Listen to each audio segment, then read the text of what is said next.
Mirror, mirror on the wall, who is the fairest one of all?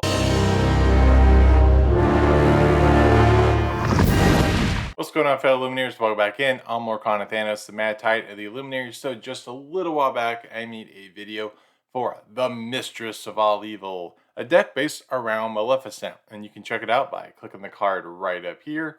But today we are going with her, maybe her bestie, her frenemy, who knows, the Wicked Queen, the Evil Queen from Snow White and the Seven Dwarfs, and I call it the fairest one of all. Let's check out the list. So here we are with our list for the fairest one of all, a thematic deck profile for the Queen from Snow White and the Seven Dwarfs.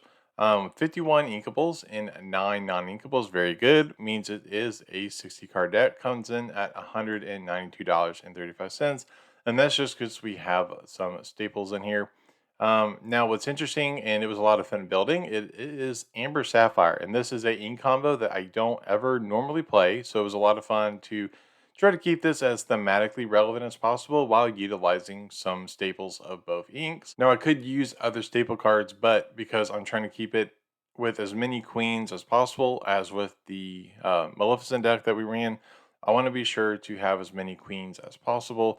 Now, I could have gone Sapphire Emerald because there is the 3-drop queen, that's the old hag, that you gain lore, you exert her, and then you gain lore equal to what you dropped. I thought about that, but I thought I got 2 more names out of this, and this would be a better way to do it.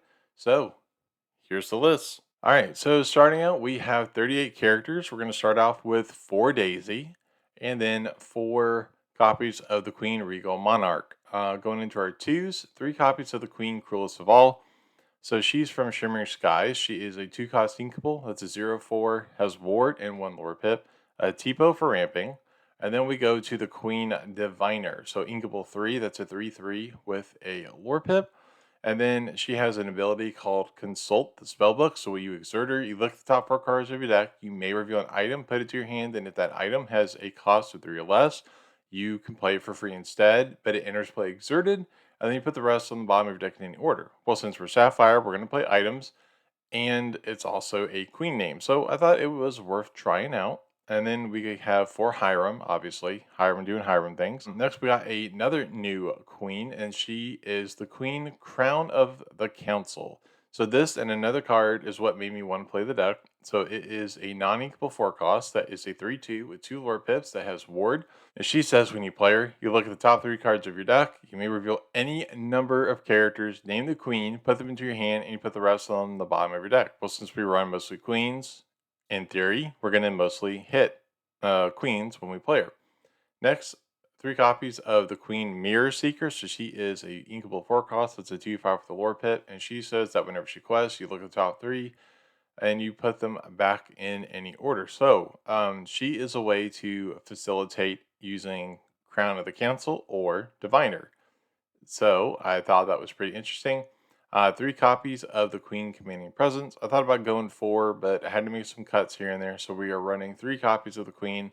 If you guys are aware of Steel Song, obviously have to have her. 4 copies of our Big Body, just like with the Maleficent deck. That is the Queen Fairest of All, hence where the name comes from.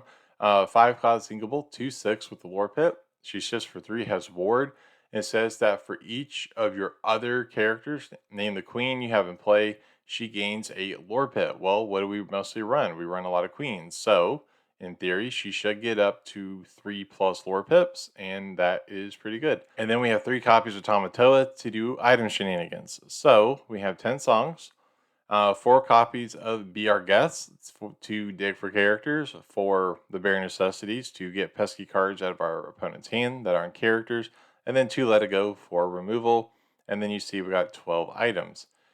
So 4 Popsicle, nothing out of the ordinary, and 2 Lucky Dime, nothing out of the ordinary. What's out of the ordinary is what is this item, and why aren't you running 4 Fishbone?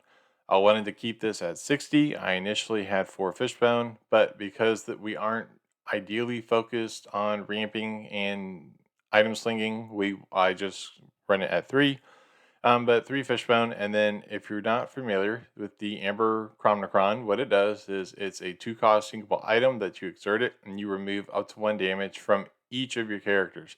So since we want to create a board that is mostly copies of the queen, I mean, even our daisy, um, it's just a way to keep your guys healed. Yes, I could run Rapunzel, I could run other things for healing, but again, I'm trying to keep this as thematically relevant as possible. All right, so there you have it. That is the list for the fairest one of all, the Queen thematic deck. As always, be sure to let me know down below what you thought of the list. Give me any suggestions that you would make to the list. As always, be sure to give me a like. That is super impactful for helping the algorithm do what it does best, and that has helped this video find fellow Illuminators like yourself. As always, if you like the Lorcana content here on the channel and you want to see more, be sure to do me a huge, huge favor and Titan smash that subscribe button and click that bell so you get notified of when I upload new videos every Tuesday and Friday. As always, you can follow me on the artist formerly known as Twitter on X at Lorcana Thanos. Thanks for watching, and remember, the hardest choices require the strongest wills.